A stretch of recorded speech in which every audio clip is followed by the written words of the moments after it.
Hello dear students, welcome to Suraj Education Group. Today I Taruna Saini will teach you exercise 8.1 question 6 to 9. So let us proceed. Question number 6. Read the question carefully. Diagonal AC of a parallelogram ABCD bisects angle A. Diagonal AC, this is diagonal AC and parallelogram ABCD. Parallelogram word आते ही आपके mind में parallelogram की properties आ जानी चाहिए. Opposite sides are equal and opposite sides are parallel. Opposite angles are equal and the diagonal bisects each other. Okay, so diagonal AC bisects angle A. इन्होंने बोला है कि डायगोनल AC जो है वो एंगल ए को बाइसेक्ट कर रहा है. ठीक है, तो आपको बताना है कि it also bisects angle C. तो इसको भी बाइसेक्ट कर रहा है, ये आपको शो करना है. और फिर लास्ट में बताना है कि ABCD इज अ रोम्बस. तो कैसे करना है बेटा, इसको 1 ले लो, इसको 2 ले लो, इसको 3, इसको 4. ठीक है, डायग्राम बना लो और आपको बताना है कि ये एंगल 3 = 4 आपको प्रूव करना है. एंगल 3 = 4 आपको प्रूव करना है. तो बहुत इजीली हो जाएगा. देखिए कैसे करेंगे. आपको गिवन में क्या है, एंगल 1 = एंगल 2 आपको गिवन है. ठीक है, एंगल 1 किसके इक्वल है, एंगल 2 के. क्यों है इक्वल, क्योंकि गिवन है. अब आप बताइए क्या एंगल 1 4 के इक्वल है. हाँ है. क्यों है, क्योंकि ऑल्टरनेट इंटीरियर एंगल्स. पैरेललोग्राम है तो 1 और 4 आपस में क्या होंगे, 1 और 4 आपस में क्या होंगे, 1 और 4 आपस में इक्वल होंगे. इसी तरीके से 3 और 2 भी आपस में क्या होंगे, इक्वल होंगे. क्यों, क्योंकि ये भी कैसे एंगल है, ऑल्टरनेट इंटीरियर एंगल्स. अब बताइए 1 2 के इक्वल, 1 4 के इक्वल, 2 3 के इक्वल और 1 2 आपस में इक्वल. तो इन तीनों से हम क्या कंक्लूजन निकालते हैं, angle 3 = angle 4.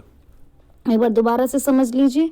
This is 1, this is 2, this is 3, this is 4.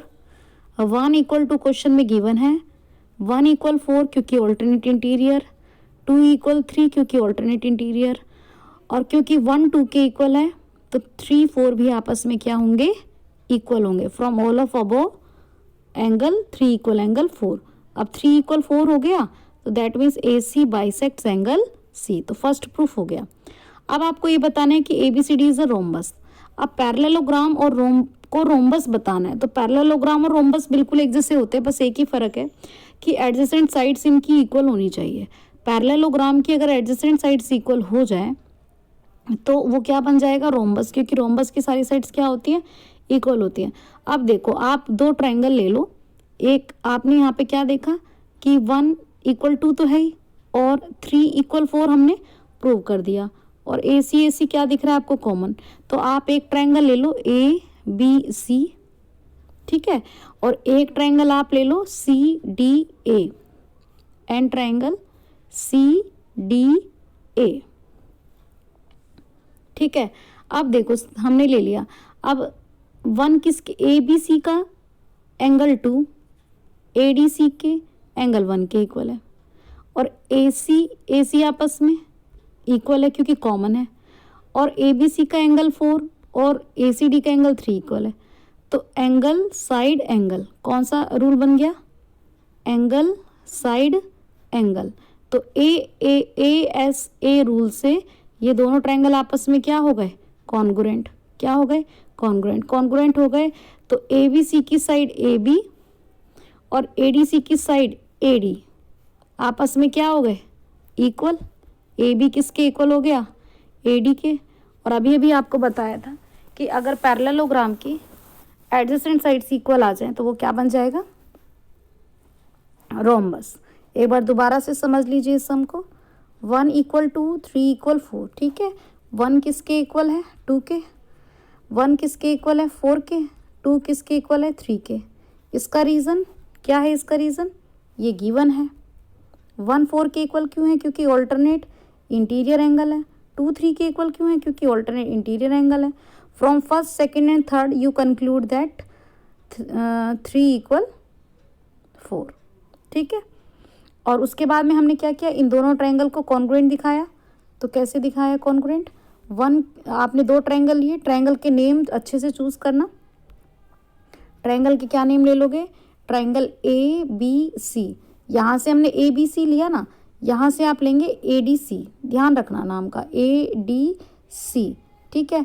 2 triangle ले लिए, तो इसका एंगल A और इसका एंगल A इक्वल है, यानी कि 1 = 2 है, ठीक है। इसका एंगल C और इसका एंगल C भी इक्वल है, तो यानी कि 3 = किसके है, 4 के, ठीक है। और AC क्या हो गया, कॉमन। तो कौन सा रूल बन गया बेटा, एंगल साइड एंगल। तो दोनों कॉन्ग्रुएंट हो गए, कॉन्ग्रुएंट होते ही क्या हो गया, दोनों ट्रायंगल की AB = AD by CP CT। और जब पैरेललोग्राम की एडजेसेंट साइड इक्वल होती है तो वो क्या बन जाता है, रोम्बस।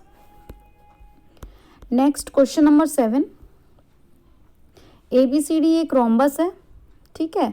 और आपको क्या दे रखा है, आपको प्रूफ करना है, show that diagonal AC bisects angle A को भी बाइसेक्ट करता है AC और C को भी करता है, ये प्रूफ करना है। और दूसरे पार्ट में करना है B और D को बाइसेक्ट करता है डायगोनल BD। तो हम एक ही पार्ट कर देंगे और बाकी सिमिलरली शो कर देंगे, ठीक है। एक ही पार्ट करेंगे ये वाला और फिर सिमिलरली करके सेम हो जाएगा, ठीक है। तो अब यहाँ पर देखो, आप थोड़ी देर के लिए इस तरह का डायग्राम अपने माइंड में लेकर आओ कि ABCD एक रोम्बस है, ABCD इज अ रोम्बस, और diagonal AC bisects angle A and C, यानी कि यहाँ पे हो गया आपका एंगल 1 2 3 4। आपको ये प्रूफ करना है कि 1 = 2 और 3 = 4। आपको टू प्रूव में क्या करना है, 1 = 2 प्रूफ करना है और 3 = 4 प्रूफ करना है। बहुत इजी है, ध्यान से सुनो कैसे करोगे। क्योंकि ये इसने क्या बताया, रोम्बस बताया, तो रोम्बस बताया तो इसकी साइड्स क्या रहेंगी, इक्वल। तो 2 ट्रायंगल को कॉन्ग्रुएंट बताएंगे, AB किसके इक्वल है, AD के, ठीक है, adjacent sides of the rhombus. यहाँ से BC किसके इक्वल है, CD के, ठीक है। और उसके बाद AC क्या हो गया, कॉमन। तो बाई SSS कॉन्ग्रुएंस, दोनों ट्रायंगल आपस में क्या हो गए, कॉन्ग्रुएंट। और जब कॉन्ग्रुएंट हो गए तो इसका 1 और इसका 2 और इसका 3 और इसका 4 क्या हो गया, बाई CPCT इक्वल हो गया। यही आपको प्रूफ करना था। दोबारा से समझ लीजिए, हमने एक रोम्बस ले लिया ABCD, रोम्बस लेने के बाद में डायगोनल को ज्वाइन किया, ठीक है। आपको ये वाला और ये वाला ट्रायंगल कॉन्ग्रुएंट बताना है। ट्रायंगल का नेम होगा ABC और इसका होगा ADC, ठीक है। यहाँ पे आप CDA की जगह ले लेना ADC। तो इसका एंगल, इसका AB इसका AD इक्वल होगा, AB = AD, इसकी AC और BC और CD SSS कॉन्ग्रुएंट से कॉन्ग्रुएंट हो जाएंगे। और फिर 1 = 2 3 = 4। इसको प्रूफ करने की ज़रूरत नहीं है, ये CPCT से लिख देना, ठीक है। देन आपका आता है next question, ABCD is a rectangle. ABCD इस बार क्या दिया हुआ है, आपको एक रेक्टेंगल दिया है, इन विच डायगोनल डायगोनल AC ने A और C को बाइसेक्ट किया है, यानी कि उसका रिवर्स क्वेश्चन है। इस बार ऑलरेडी दे रखा है कि डायगोनल बाइसेक्ट कर रहा है A और C को, यानी कि 1 = 2 और 3 = 4 आपको दे रखा है। आपको स्क्वायर प्रूफ करना है और ये भी बताना है कि B और D को डायगोनल BD बाइसेक्ट करता है। अब रेक्टेंगल को स्क्वायर कैसे बताएंगे, रेक्टेंगल को स्क्वायर तब बताएंगे जब इसके एडजेसेंट साइड आपस में क्या आ जाए, इक्वल आ जाए। तो आप थोड़ी देर के लिए थोड़ा डायग्राम को चेंज कर लो हल्का सा, ठीक है। हम केवल क्या ले लेते हैं, हम ले लेते हैं ABCD, ठीक है। आपको दिया हुआ है कि AC बाइसेक्ट कर रहा है, 1 = 2 3 = 4। अब आपको बताना है किसी भी तरीके से AB = AD, बहुत आसानी से हो जाएगा। देखिए 1 = किसके दे रखा है, 2 के, 3 = किसके दे रखा है, 4 के, और AC आपस में क्या हो गया, कॉमन। तो दोनों ट्रायंगल आपस में क्या हो गए, ट्रायंगल ABC और ट्रायंगल ACD आपस में क्या हो गए, कॉन्ग्रुएंट हो गए। तो CPCT से आप क्या बता सकते हो कि AB = AD। अगर रेक्टेंगल की एडजेसेंट साइड्स इक्वल हो जाए तो वो क्या बन जाएगा, स्क्वायर बन जाएगा। अब ये स्क्वायर बन गए, अब आपको ये प्रूफ करना है कि ये BD को भी बाइसेक्ट करता है, ठीक है। अब ये स्क्वायर बन चुका है, AB सी डी। अब आपको ये प्रूफ करना है कि बी डी को भी बाइसेक्ट करता है, यानी कि मान लीजिए ये हो गया 5, ये हो गया 6, ये हो गया 7 और ये हो गया 8। अब आप कैसे करोगे 5, 6, 7, 8? अब आप ये वाले दो ट्राइंगल ले लो। तो ए बी किसके इक्वल है? बी सी के एडजेसेंट साइड। सी डी किसके इक्वल है? डी ए के एडजेसेंट साइड। और सी डी बी डी क्या हो गया यहाँ पर? Common. S S S criteria से इसका दूसरा वाला पार्ट सॉल्व हो जाएगा। तो 5 = 6, 7 = 8 by C P C T. पहले आपको कौन कौन सा ट्रायंगल लेना है? पहले आपको जब ए सी वाला ले रहे थे तो ये वाला ट्रायंगल लेना था, ठीक है, और ऊपर वाला ए सी डी, और यहाँ पे लेना था ए बी सी। और जब दूसरा वाला पार्ट करोगे तो आपको ये वाला ट्रायंगल लेना है, ठीक है। दोबारा से समझ लीजिए, आपको ए बी सी डी क्या दिया हुआ है? एक रेक्टेंगल दिया हुआ है, ए बी सी डी एक रेक्टेंगल दिया हुआ है, और आपको डायगोनल ए सी बाइसेक्ट कर रहा है ए और सी को, ये आपको दे रखा है 1 2 3 4। आपको इसे स्क्वायर बताना है, तो हमने क्या किया, 1 = 2 दे रखा है, 3 = 4, ए सी कॉमन। तो ए एस ए क्राइटेरिया से दोनों ट्रायंगल क्या हो गए? कॉन्ग्रुएंट। तो ए बी इक्वल किसके आ गया? ए डी के, ठीक है। तो ये जब रेक्टेंगल की एडजेसेंट साइड्स इक्वल हो जाती हैं तो क्या बन जाता है? स्क्वायर। और अगर इसका दूसरा पार्ट करोगे तो दूसरा पार्ट करने के लिए आप क्या करोगे, आप यहाँ पे ए बी सी डी ले लोगे और यहाँ पे इसको ज्वाइन करोगे, ठीक है। यहाँ पे आपको प्रूफ करना है कि 5 6 7 8 के इक्वल है। तो ए बी बी सी के equal, A D D C के इक्वल, और बी डी कॉमन। तो सी पी सी टी से ये दोनों इक्वल हो जाएंगे। नेक्स्ट आपका क्वेश्चन है बेटा, question number 9। In a parallelogram A B C D 2 points P and Q are taken on diagonal B D. 2 points हैं जो हमने कहाँ लिए हैं? एक पी और एक क्यू। कहाँ लिए? हमने बी डी पर लिए हैं। A P equal C Q, D P equal B Q इन्होंने बताया, D P equal B Q इन्होंने बताया है। आपको प्रूफ करना है ए पी डी, और आपको क्या प्रूफ करना है? सी क्यू बी के इक्वल करना है। तो बहुत इजी है, देखो क्या करेंगे हम।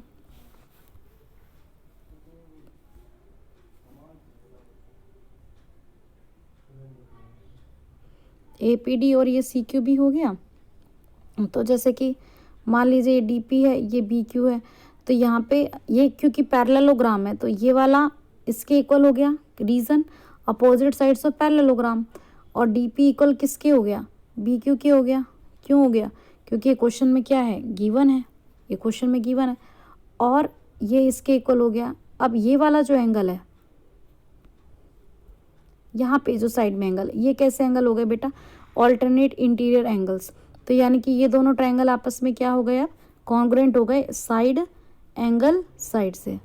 इसकी A D equal B C, ये वाला इसके इक्वल, और इनके बीच का एंगल इक्वल, ठीक है। तो इस तरीके से A P D C Q B के इक्वल हो गए। दोबारा से समझ लो, A P D C Q B के इक्वल कैसे हुआ, ठीक है। ये आपका A D equal B C हो गया, ये वाला इसके इक्वल हो गया, और ये वाला क्वेश्चन में इक्वल दे ही रखा है, ठीक है। इस तरीके से कॉन्ग्रुएंट हो गया। अब क्योंकि ये कॉन्ग्रुएंट हो गए तो सी पी सी टी से इसका ए पी इसका सी क्यू भी क्या हो जाएगा? Equal by C P C T. अब अगला है ए क्यू बी। तो ए क्यू बी भी इसी तरीके से सॉल्व हो जाएगा। कैसे? ए क्यू बी और पी डी सी को कैसे कॉन्ग्रुएंट दिखा सकते हैं हम? इसी मेथड से दिखाएंगे इक्वल। देखो, A B equal C D के क्यों इक्वल है? क्योंकि opposite sides of parallelogram. A B equal C D, opposite sides of parallelogram. और क्वेश्चन में B Q equal P D दे ही रखा है, तो B Q equal P D भी हो गया।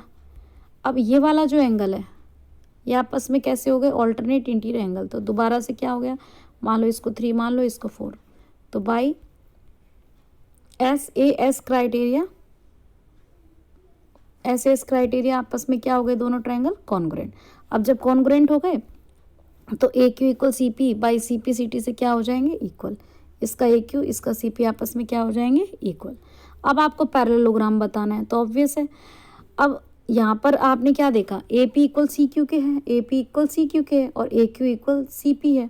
तो जब ये इक्वल है तो ये क्या बन जाएगा? पैरेललोग्राम, ठीक है। आपको पहले 2 ट्रायंगल लेने हैं, उनको कॉन्ग्रुएंट बताना है, ठीक है। ए एस ए क्राइटेरिया से, एस एस क्राइटेरिया से हो जाएगा, फिर सी पी सी टी से हो जाएगा, फिर दोबारा कॉन्ग्रुएंट दिखाना है, और फिर सिंस APCQ में अपोजिट साइड्स इक्वल है इसीलिए क्या हो जाएगा, parallelogram. I hope that you have understood the topic which I want to convey you. Okay, thank you so much.